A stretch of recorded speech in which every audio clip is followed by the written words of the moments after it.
Today I'm going to be reviewing TIPRE's electronic professional shipping postal scale 0.5 ounce high accuracy 440 pound max weight. I'd like to thank them for sending this to me to review. Let's take this out of the box and see what we got. And here we go. And this is really cool. It's rechargeable, everyone. It's got this reader that you can put it anywhere on your wall, on the table, wherever you need it. Comes with the mounting screws and everything.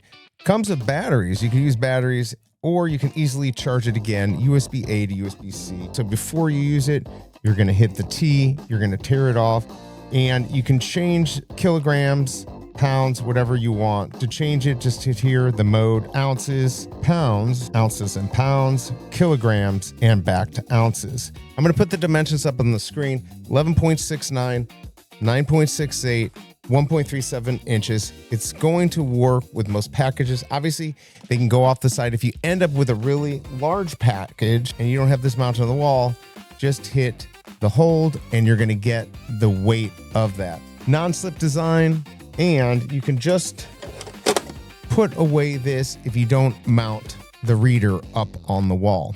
Not only does it have 4.5 stars, not only does it have over 1,000 reviews, last month 600 plus of these were bought. So if you're a business, maybe you're an individual starting off, I'm going to tell you, having a scale, if you're doing shipping, a little bit larger scale than some of the free ones you get from USPS or wherever, this is going to be really nice. Not expensive at all. I hope this review helps, and I'll see you next time.